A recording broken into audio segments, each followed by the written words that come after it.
Haleluya.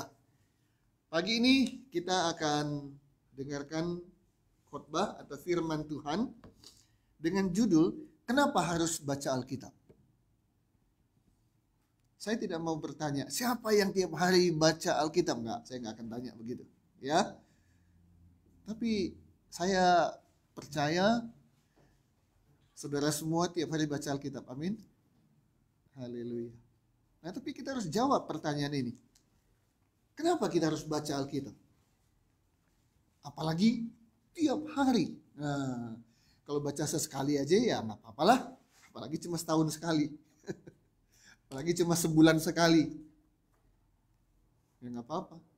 Tapi kalau tiap hari baca Alkitab, untuk apa ya? Dan kenapa ya? Nah, mari kita belajar kenapa kita harus baca Alkitab.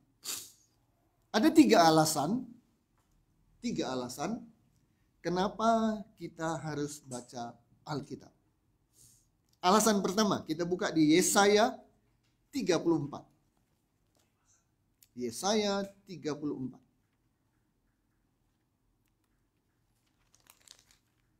Ayat 16 bagian A.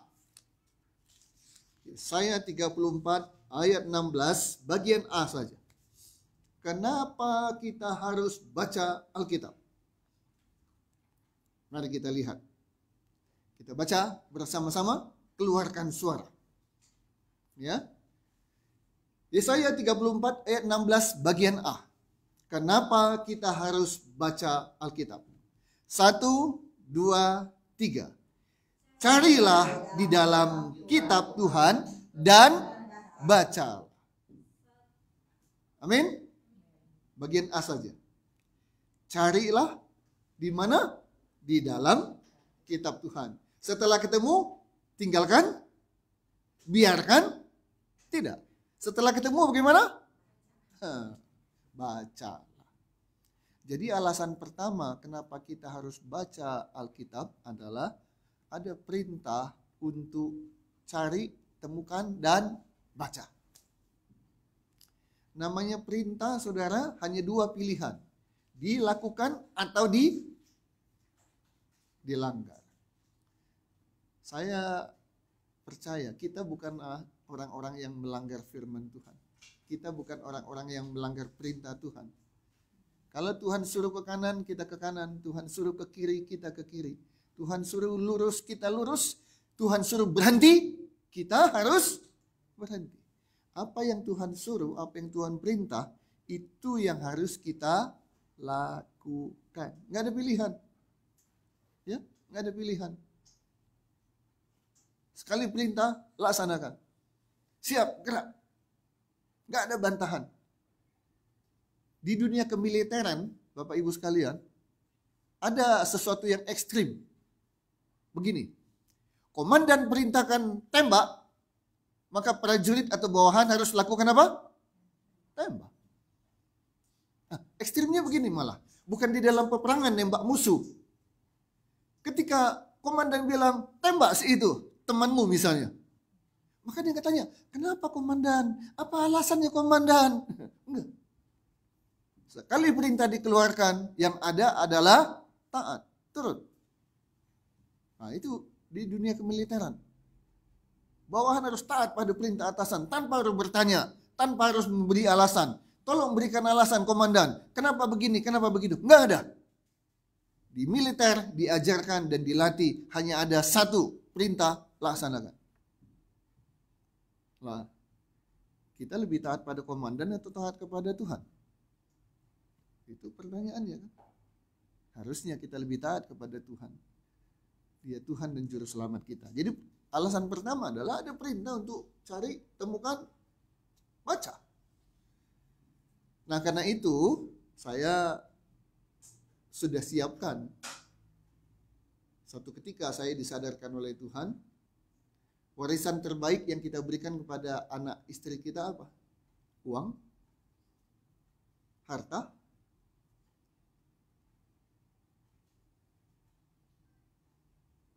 Kemarin saya ditelepon seseorang. Dia punya anak disekolahkan di luar negeri, dikuliahkan di luar negeri, lulus dari luar negeri, kemudian kembali ke Indonesia dengan rencana dialah yang akan meneruskan bisnis bapaknya. Bisnis yang sudah ditekuni sekian puluh tahun, tinggal diteruskan nanti. Dengan bisnis ini, orang ini punya rumah yang besar, punya apartemen 2 atau 3, punya rumah lagi. Jadi dia bilang, saya punya anak beberapa orang. Jadi untuk yang ini sudah saya siapin yang ini, yang itu sudah saya siapin yang itu, yang sana sudah saya siapin yang sana. Pokoknya berapa anaknya, semua masing-masing sudah disiapkan. Rumah ataupun apartemen. Enak nggak jadi anak? Mau nggak yang seperti itu? Mau nggak punya orang tua yang seperti itu? Mau ya. Oke. 1. Itu yang nampak loh, yang jelas kelihatan. Anak pun tahu gitu. Ya. Kalau deposito mungkin anak nggak tahu kan. Berapa deposito bapaknya, anak mungkin nggak tahu. Tapi mungkin bisa tebak-tebak lah. Ya toh, kalau punya rumah, apartemen sekian banyak, nggak mungkin lah depositonya kurang dari sekian. Apalagi misalnya punya prioritas. Saya nggak tahu persis ya. Bank A kalau punya nasabah prioritas itu minimal berapa ya, Bu Nelly ya? Hah? 500. Tiap bank mungkin beda-beda kali ya. Tiap-tiap bank mungkin beda ya. Ada yang 500 minimal, ada yang berapa gitu ya. Nah jadi yang namanya nasabah prioritas itu pasti nggak punya deposito yang sedikit ya. Pasti punya deposito yang besar. Belum lagi tabungan lagi kan. Nah, oke. Jadi enak kan? Tapi apa yang terjadi? Tadi malam dia telepon saya. Bilang, Pak Yunus, anak saya bulan depan kerja di tempat lain. Tanpa bilang-bilang. Bulan depan itu kapan? Bulan depan. Bulan depan itu ya bulan depan. Artinya apa? Tinggal berapa hari? Sekarang sudah tanggal 6 kan? Jadi tinggal hitungan hari. Beberapa hari lagi anaknya akan bekerja di tempat lain. Apa perasaan dari bapak ini? Kecewa. Terus apa lagi? Mikir. Siapa lagi? Ayo Pak, dikuliahkan anak di luar negeri, udah pulang, ada di perusahaan sekian lama, dan dia dipersiapkan untuk mengganti nanti. Tahu-tahu tanpa ngomong apa-apa, bulan depan dia akan kerja di tempat lain. Berarti tinggalkan bisnis ini. Tadi kecewa, kata Ibu Nelly. Stres. Ada lagi apa? Ayo. Kecewa, mikir, stres. Kira-kira dia sedih juga. Apa lagi? Oh, minder. Oh, oke lah. Apa lagi? Itu dia. Oh, ini kok baik-baik semua ya. Apa? Marah lah. Ya, dari kecewa, oke. Tapi akhirnya marah dan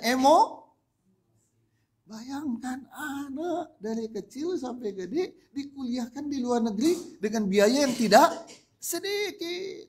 Pulang, udah masuk di dalam bisnis dan sudah dikasih tahu, nanti kamulah yang akan menjadi penerusnya. Tiba-tiba anaknya bulan depan kerja di tempat lain tanpa ngomong-ngomong sama bapaknya. Setelah bapaknya tahu, nah itu tadi. Rasanya marah karena kecewa. Ya. Nah, ketika dia bilang, Pak, saya Bagaimana? Mau tegur dia, mau marah dia. Dan saya mau bilang, silakan kalau begitu kamu kos saja langsung sendiri. Tidak usah tinggal lagi bersama dengan saya. Gitu Pak? Saya bilang apa? Iya Pak, semangat Pak. Iya, anak main kurang ajar, harus diajar Pak. Begitu? Enggak. Saya bilang, stop. Jangan Pak. Jangan. Kalau Bapak lakukan itu, makin rusak, makin hancur hubungan orang tua dan anak. Oh gitu ya Pak ya katanya. Iya, jangan lakukan. Oh baik Pak, terima kasih untuk sarannya. Apa yang kita dapat pelajaran? Seorang anak, ketika Bapak bilang A, sikap seorang anak harusnya bagaimana? Tunduk. Taat. Siap. Harusnya seperti itu. Kita anak bukan? Tuhan kita adalah Bapa kita bukan? Kalau Tuhan bilang bacalah, maka kita nggak punya pilihan lain. Apalagi membangkang, apalagi kemudian melakukan hal yang berbeda, bertentangan dengan apa yang Tuhan suruh. Jangan sekali-kali. Istilah sekarang, jangan dek ya. Jangan ya dek ya, jangan. Jangan sekali-kali. Oke, itu alasan pertama. Kenapa kita harus baca Alkitab? Ada perintah untuk baca. Yang kedua, alasan kedua. Siapa di sini yang mau berhasil? Semua mau? Mau. Hari ini saya baca sebuah flyer undangan ibadah dengan tulisan begini. Saudara ingin berhasil?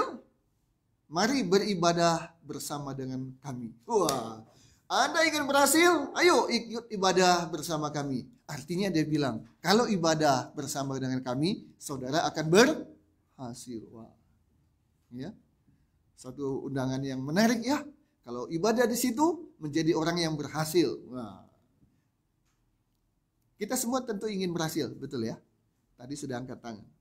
Nah, kalau memang kita ingin berhasil, ini dia caranya. Mazmur 1 ayat 2 dan 3. 1, 2, 3. Mazmur pasal 1 ayat 2 dan ayat 3. Ini alasan kedua kenapa kita harus baca Alkitab. Mazmur pasal 1 ayat 2 dan 3. Yuk. Sudah ketemu? Kita baca bersama-sama. 1, 2, 3. Tetapi yang kesukaannya ialah Taurat Tuhan. Dan yang merenungkan Taurat itu siang dan malam. Ia seperti pohon yang ditanam di tepi aliran air, yang menghasilkan buahnya pada musimnya, dan yang tidak layu daunnya. Apa saja yang diperbuatnya berhasil. Mau berhasil kan? Mau ya. Apa saja yang diperbuatnya berhasil. Orang bilang ini tangan dingin, ya kan? Apa aja yang dia pegang, apa aja yang dia kerjakan berhasil, bertangan dingin. Ya. Mau berhasil? Mau. Apa syaratnya? Ayat 2, yang kesukaannya ialah Taurat Tuhan. Di sini yang pakai kacamata 4 orang. Ibu Nelly sejak umur berapa pakai kacamata? Umur berapa? Ingat nggak? Kelas 6. Sama kita ya. Saya juga kelas 6 pakai kacamata. Dimulai dari kok lihat papan tulisan nggak begitu jelas. Dipindahkan ke depan. Ya, tapi akhirnya lama-lama dan akhirnya pakai kacamata. Kelas 6. Kenapa pakai kacamata? Oke, tapi kenapa? Kenapa pakai kacamata? Ya, itu tujuannya supaya lebih jelas. Tapi kenapa bisa pakai kacamata? Hah? Matanya agak sedikit berkurang kan? Ya kita sebut dengan rusak gitu ya. Berkurang kan kemampuan penglihatannya. Nah pertanyaannya, kenapa bisa berkurang penglihatannya? Sehingga harus pakai kacamata. Macam-macam penyebabnya ya. Macam-macam. Kekurangan vitamin A. Macam-macam lah.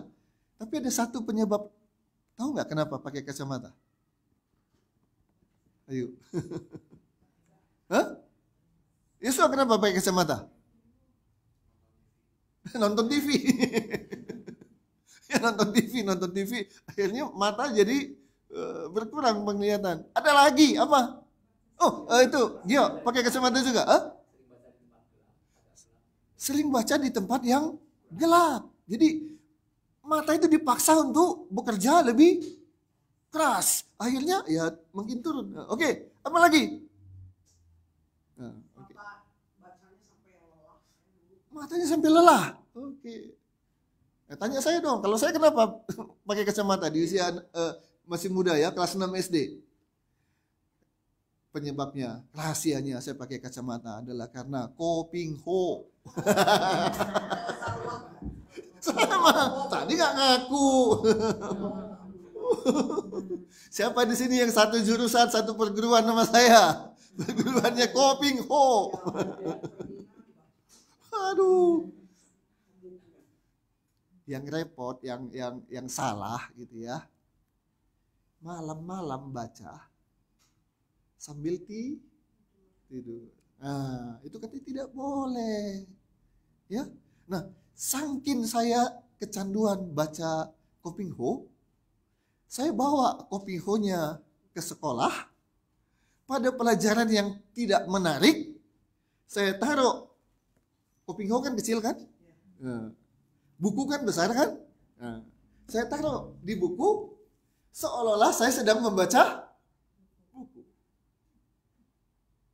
Tahu-tahu di dalamnya ada Kopingho. Jadi buku nggak pindah-pindah halamannya, yang pindah halaman si Kopingho.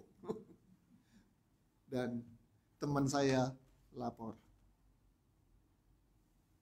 Pak Guru, Yunus baca komik. Waduh, ini ada aja ya yang sirik begitu ya. Dan akhirnya saya dihukum. Itulah penyebab saya pakai kacamata. Kopingho-nya, aduh, sebutlah judul-judul apa, saya udah baca itu. Sehingga saya satu ketika dalam hati bilang begini, coba ada satu lomba, ya, suatu perlombaan cerdas cermat gitu ya tentang Kopingho, saya mau ikut. Saya mau ikut. Sebutlah jurus apa, sebutlah perguruan apa, sebutlah pendekar yang mana, sebutlah lawannya apa, saya hafal. Saking itunya dengan Kopingho itu.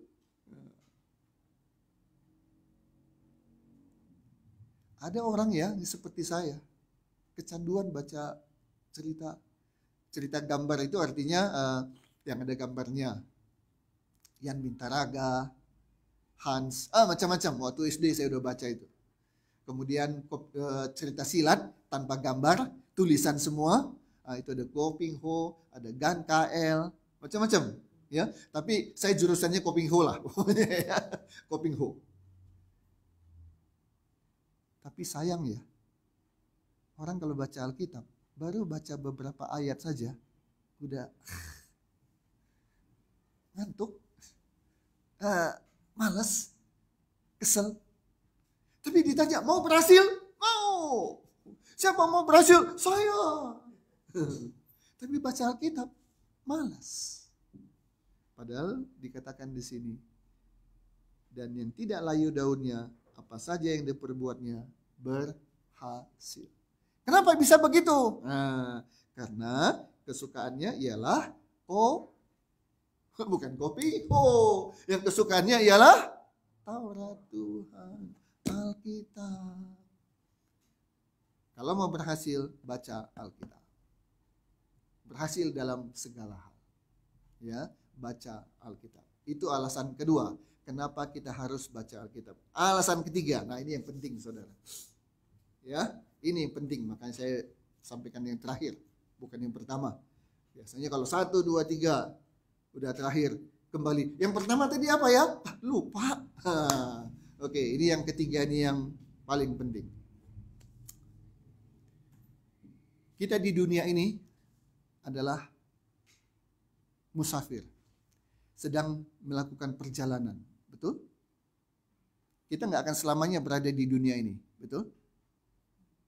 Pada akhirnya nanti kita akan tinggalkan dunia untuk hidup bersama dengan siapa? Kristus. Di rumah Bapa, di tempat yang kekal. Setuju ya? Mau selamanya hidup di dunia? Enggak mau, ya. Kita mau ke rumah Bapa karena Dia sudah naik ke surga menyediakan tempat buat kita. Yakin sudah punya tempat? Atau masih mudah-mudahan? Ya? Ayo, jangan sampai mudah-mudahan. Harus yakin bahwa kita udah punya tempat. Kenapa? Karena Dia Tuhan Juru Selamat kita. Dan kita sudah mengakui Dia, sudah menerima Dia sebagai Tuhan dan Juru Selamat. Kita mau kan terima kehidupan kekal? Oke, nah mari kita lihat ya. Baca Yohanes 17 ayat 3. Yohanes 17 ayat 3.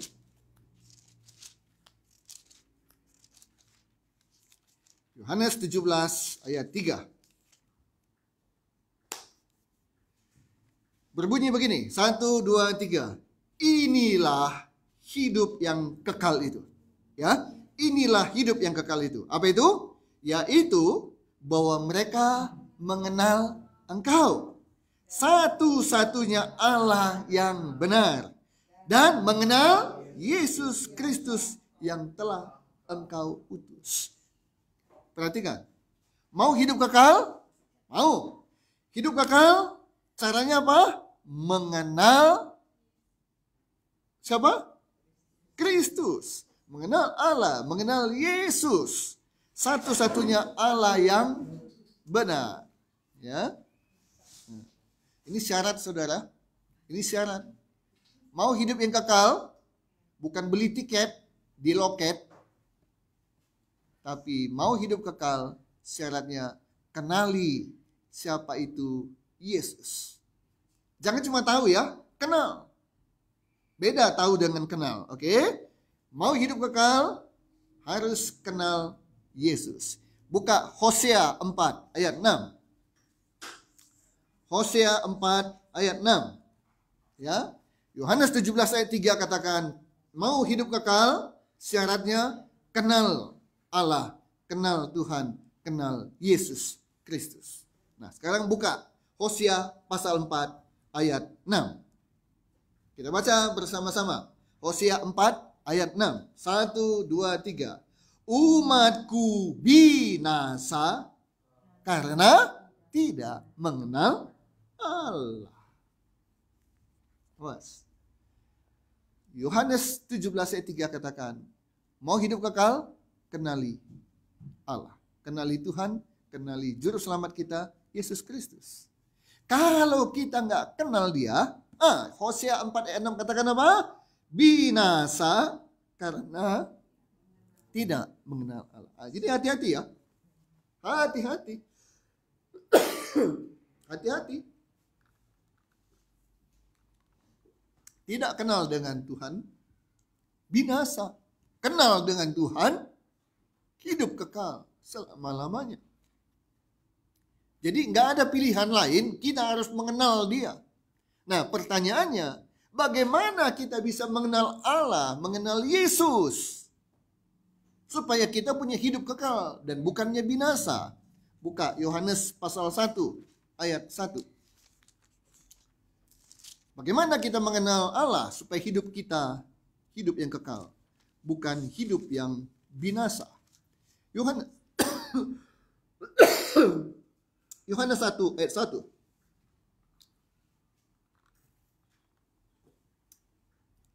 Kita baca 1, 2, 3. Pada mulanya adalah firman. Firman itu bersama-sama dengan Allah, dan firman itu adalah Allah. Firman adalah Allah. Firman adalah Tuhan. Firman adalah Yesus. Jadi kalau mau mengenal Yesus, harus kenali firman-Nya. Pertanyaannya, firman Tuhan itu ada di mana? Di Kopingho? Di majalah? Di sinetron? Di drakor? Apa itu drakor? Wah, hafal. Hafal. Firman itu ada di Alkitab. Jadi nggak ada alasan lain kita nggak baca Alkitab. Karena mau kenal Yesus dan dia adalah firman. Firman ada di Alkitab. Maka suka tidak suka kita harus baca Alkitab. Ada pertanyaan begini. Pak Yunus, bagaimana cara kita membaca Alkitab? Maka saya berikan petunjuk sederhana. Bacalah dari Kejadian sampai Wahyu. Dan saudara harus punya tekad. Sekali seumur hidup. Sekali seumur hidup. Kita harus baca selesai Kejadian sampai Wahyu. Tekadnya begitu. Ada yang sudah baca sampai selesai? Sudah 1, 2. Yang belum, ayo. Tekad gitu. Ada yang baca sampai 12 kali. Ada yang sampai baca 30 kali. Kejadian sampai Wahyu ulang lagi sampai 30 kali. Tapi ada banyak yang 1 kali pun belum. Nah, saya sarankan. Sekali seumur hidup sampai Tuhan panggil, jangan sampai kita nggak baca Alkitab ini Kejadian sampai Wahyu. Baca aja dulu. Baca aja dulu. Mau ngerti nggak ngerti gimana nanti? Oke. Bagaimana cara kita supaya bisa baca habis dari Kejadian sampai Wahyu? Caranya 1. Baca 1 hari 1 pasal. 1 hari 1 pasal. Pak Inus, nanti selesainya 2-3 tahun. Nggak apa-apa. Daripada seumur hidup. Udah 60, udah 70. Udah baca selesai? Belum. Tuh. Seumur hidup nggak pernah baca sampai selesai. Nah, yuk. Punya tekad. Tuhan, aku mau baca sampai selesai. Tuhan kasih izin supaya aku bisa hidup baca sampai selesai. Kalaupun Tuhan panggil, ya Tuhan tahu kan saya punya keinginan untuk baca sampai selesai. Harus punya keinginan seperti itu. 1 hari berapa pasal? 1 pasal. Berat nggak 1 hari 1 pasal? Aduh, kalau bilang berat terlalu.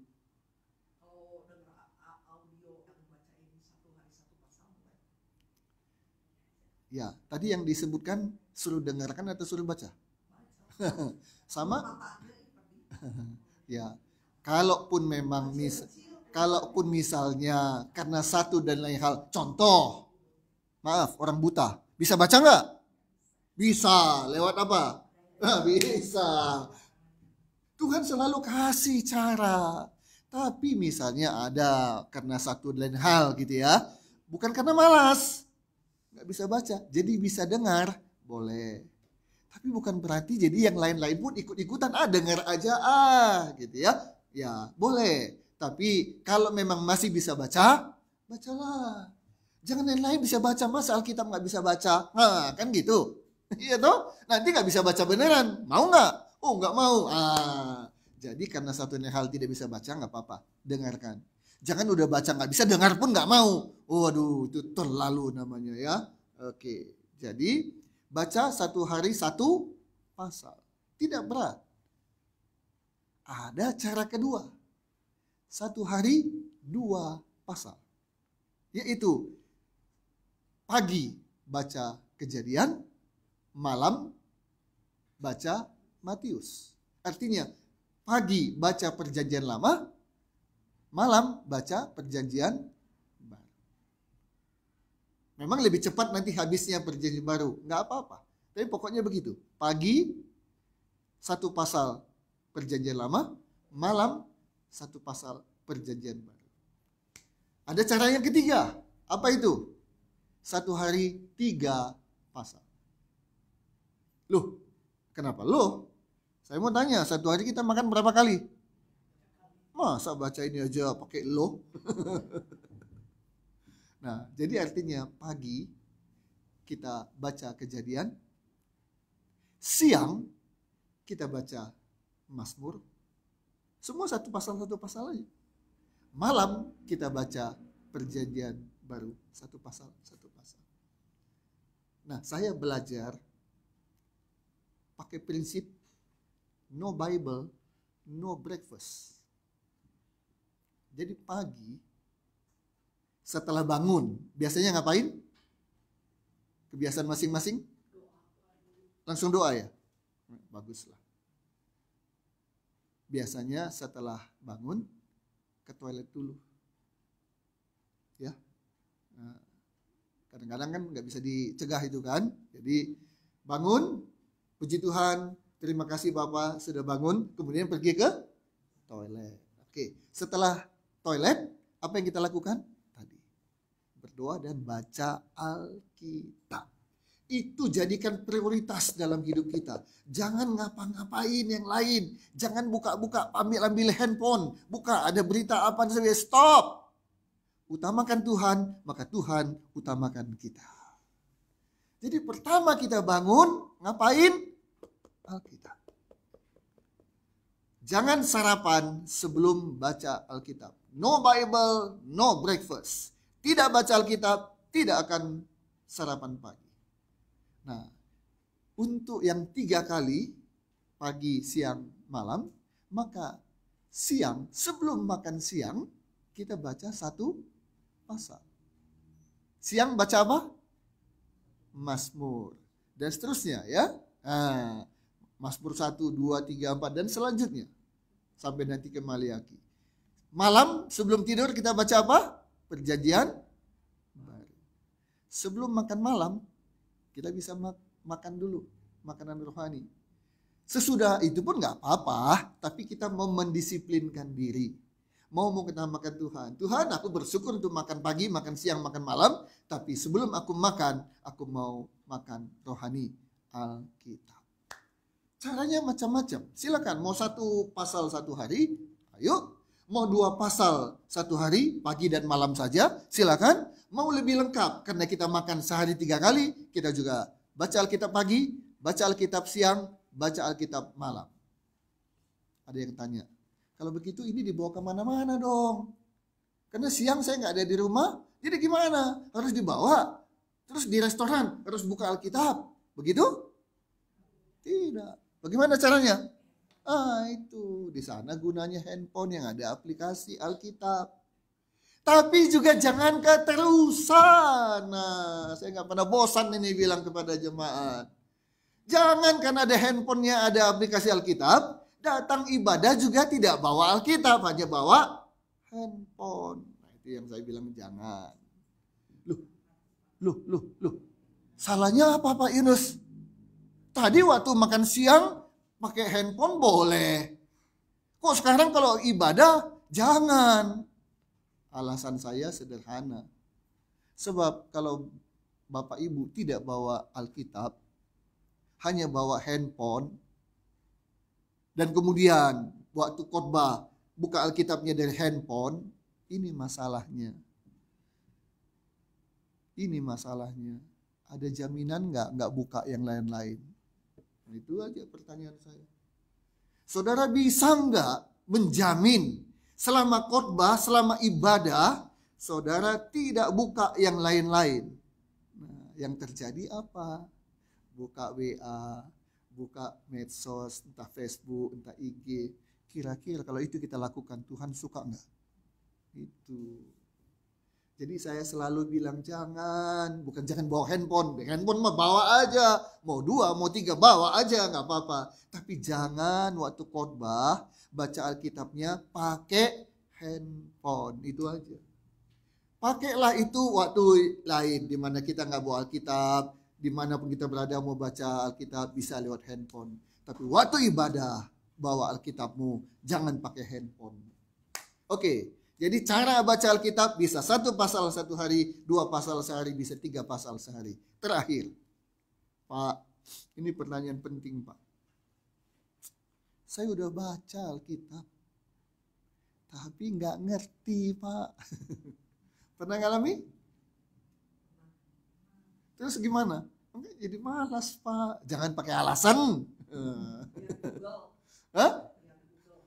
Jadi belajar dari Google jadinya.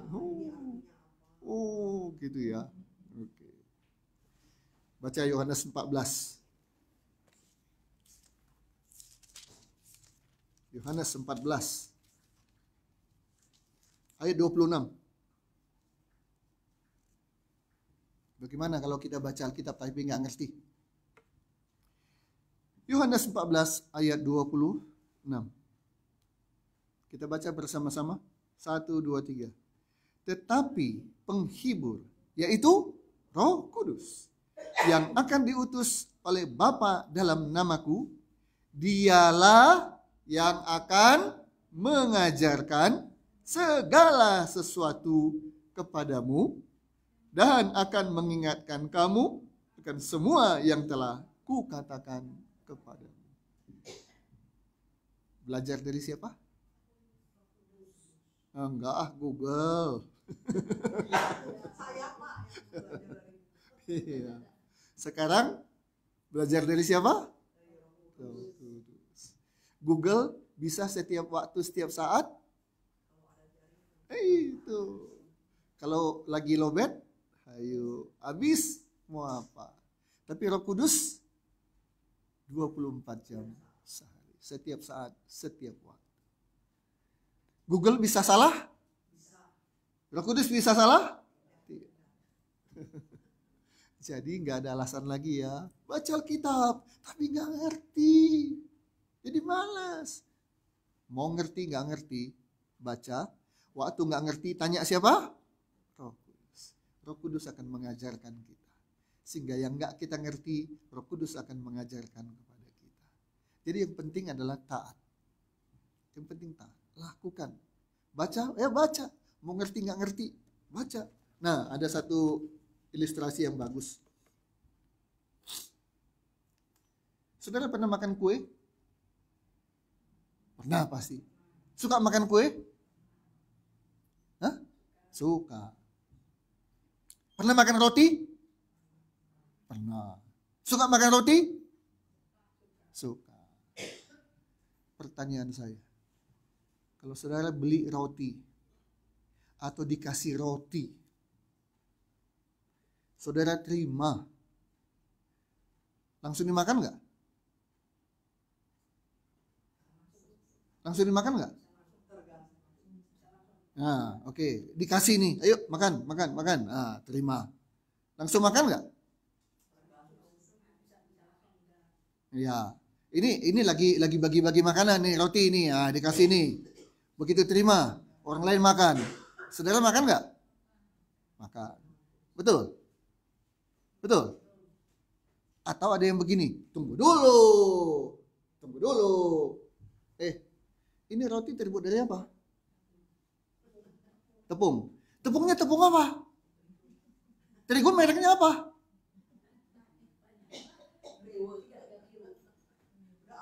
Satu tepung. Terus kedua, setelah tepung, apa lagi? Gula. Mereknya apa? Ada yang begitu? Kalau saudara kasih ke orang lain,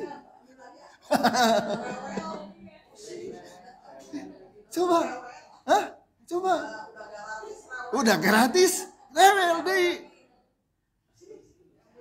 Kalau dikasih mah makan aja, betul nggak? Kan nggak, tunggu dulu, saya ngerti dulu, baru saya makan. Udah, lain kali lu jangan kesini ya, atau lain kali lu kesini, lu yang gua catat enggak, kan gua kasih, kan gitu kan? Rese amat, udah tinggal ngap aja, susah amat. Ini tinggal baca. Jangan alasan, tunggu dulu. Saya harus ngerti dulu dong. Enggak kayak gitu kan. Baca aja udah. Nanti Roh Kudus yang kasih pengertian kalau ada yang nggak ngerti. Tanpa harus tanya-tanya dulu. Tunggu ya, ngerti nggak dulu? Ingat roti. Roti mah dikasih mah puji Tuhan. Buka hauce. Ya. Udah habis, bilang apa? Ada lagi nggak? Loh, belum kenyang? Bukan. Untuk apa? Bawa pulang. Ya, kalau memang boleh. Nah, ini juga baca lagi. Boleh lagi nggak nambah? Boleh. Sak bebasnya, sak kenyangnya. Ya. Jadi jangan ada alasan nggak ngerti. Ya, baca ya baca aja. Ya, setiap kita baca, kita makin mengenal betapa Tuhan kita luar biasa. Ya, luar biasa. Saudara, tiap minggu saya harus khotbah kan? Ya. Setahun saya harus khotbah berapa kali? Minimal. Belum lagi kalau diundangkan di tempat-tempat lain kan? Jadi minimal 1 minggu 1 kali, minimal. Saudara kira-kira ini pikirkanlah, dugalah. Setiap minggu harus bikin khotbah dari mulai judul dan persiapan. Pusing nggak? Emang ya. Pendeta juga manusia. Sebagai manusia, kadang pusing juga. Pusingnya terutama apa? Judul. Kalau isi udah ada di judul, relatif gampang lah ya. Nah, satu ada Roh Kudus yang akan menuntun. Karena sebelum bikin juga kan berdoa dulu kan. Nah, tapi menentukan topik atau judul, nah itu kan suka pusing tuh. Apalagi ya. Tiap minggu.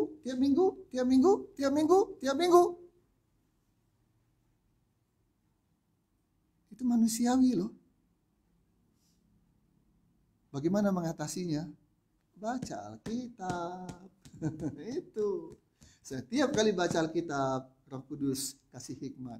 Nih, khotbahkan. Baca Alkitab, nih khotbahkan. Baca Alkitab, nih khotbahkan. Jadi kalau sudah begitu, pusing lagi enggak? Enggak. Pusingnya muncul kalau enggak baca Alkitab. Tapi setiap kali baca Alkitab, Roh Kudus bilang, tuh khotbahkan. Iya ya Tuhan ya. Baca Alkitab, tuh. Enggak pernah habis idenya. Enggak pernah habis judul. Rahasianya apa? Baca Alkitab. Mau baca Alkitab setiap hari? Haleluya. Punya tekad ya. Hari ini minimal minimal seumur hidup kita harus selesai Kejadian sampai Wahyu. Minimal 1. Mau asal baca terserah. Mau ngerti nggak ngerti terserah. Kan Mazmur bilang direnungkan. Pokoknya baca. Itu yang saya lakukan. Tapi setelah selesai 1 kali saya baca, baru saya nggak asal baca lagi. 2 kali saya selesaikan, makin lagi. Kewajiban saya udah saya penuhi gitu kan, tekad saya. Udah sekali nih, udah 2 kali nih. Selebihnya barulah saya nggak patok lagi 1 pasal, 2 pasal, 3 pasal. Tapi saya mulai baca dan dikunyah, direnungkan. Ya, karena udah selesai 1 buku, 1 Alkitab. Selebihnya adalah diperdalam. Waktu baca, nggak lagi sekedar asal baca, tapi sudah mulai direnung.